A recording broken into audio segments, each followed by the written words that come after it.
আসসালামু আলাইকুম। প্রতিদিনের মতো একটা ডেলি ব্লগ নিয়ে চলে আসলাম। তো আজকে এই যে আমাদের মসজিদের হুজুর খাওয়ানো হবে, এর জন্য যে লাউ শাকের আগা খাইতে নিতেছে আম্মু। যে সুন্দর, মন চাই তো কাঁচাই খেয়াল এগুলা। আম্মু কিন্তু কিছু আনেও নাই কাটার জন্য। আমি একটু আগে এসে কয়টা টমেটো নিয়ে গেছিলাম।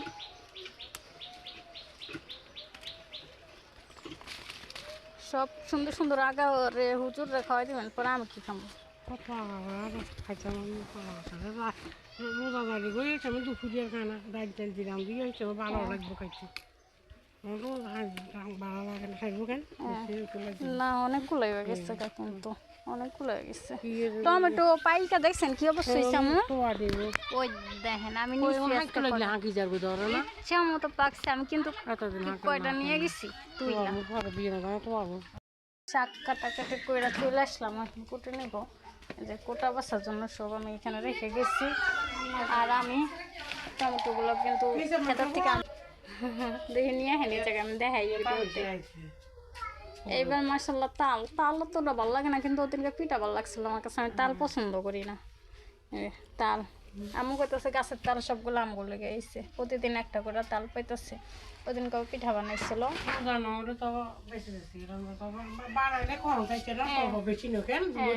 ভালোই লাগে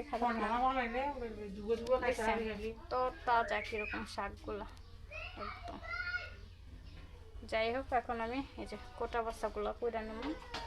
সব কিছু আমি উপরে রেডি করে রাখি, কোটা বাচ্চাগুলো করে নেব। একটা এগুলা ভালো বড় বড় বিচি, এগুলো না বিচিও তো খায়। এর মাঝে আম্মু আবার এই যে তাল সিরা তাল সিলা নিতেছে। দেখেন রোজা থেকে কথাও কিন্তু উল্টা পাল্টা হয়ে যায়, সিরা বলতেছি।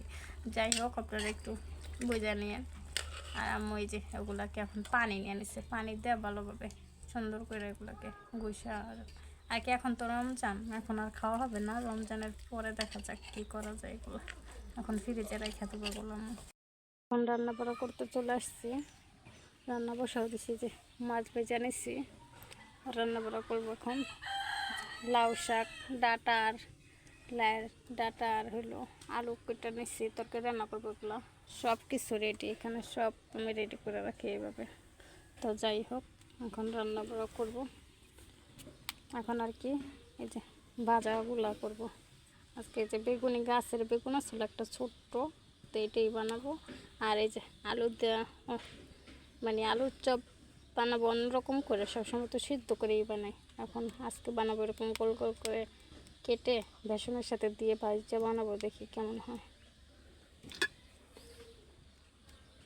আর এখানে এই যে বেগুনগুলো ভাজতে দিয়ে দিছি, দেখতে মনে হয় কি একদম আলুর চপের মতো, ছোট তো বেগুনটার জন্য এরকম দেখা যেতেছে। আর এই দেখেন আজকেও পুরো একদম অন্ধকার হয়ে আসছে, কালকে এর চেয়েও বেশি আসলো। তারপর আমি ভয় পাইছি যে বাহিরে রান্না করতে গেলে যদি বৃষ্টি এসে পড়ে কোনো কারণ, তাহলে তো রান্নার 12টা বেজে যাবে। তো এই কারণে কালকে আমি ভিতরে রান্না করছিলাম।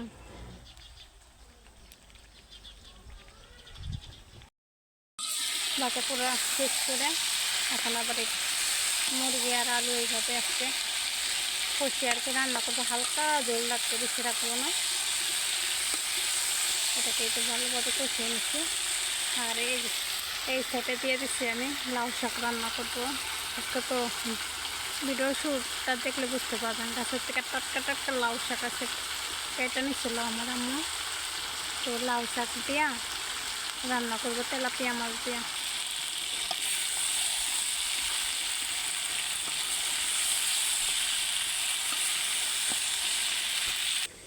আর এইখানে যে আলু আর লাউয়ের ডাটাগুলো রাখছিলাম, এগুলো এখন দিয়ে দেবো। মশলাটাকে ভালোভাবে কষিয়ে নিচ্ছিলাম।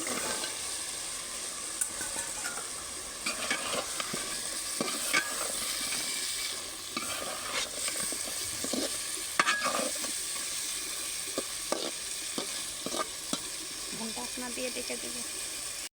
আর এই যে আলু আর ডাটাগুলো সুন্দরভাবে কষিয়ে নিচ্ছি। এখন সাথে পানি দিয়ে দেবো আর কি ঝোলের জন্য।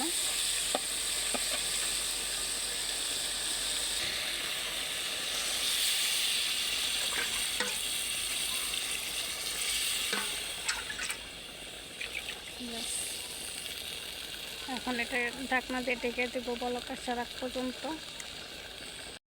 আর এই যে এই জায়গা মুরগিগুলো তো হয়ে গেছে, আর আজকে কিন্তু আজানও দিয়ে দিচ্ছে, মানে দিয়ে দিবে আর কি, আজানের সময় বলে দিচ্ছে আজান দিয়ে দিবে। আর এইখানে এই যে শাকগুলা দিয়ে দিতেছি আমি তাড়াহুড়া করে। আর ভিডিওটা এখন এখানেই আমি শেষ করে দেবো, যেহেতু আজান দিয়ে দিচ্ছে। তা আল্লাহ হাফেজ, সবাই ভালো থাকবেন। ভিডিওটা আমার এই পর্যন্তই। আমাকে ডাকার জন্য চলে আসছে।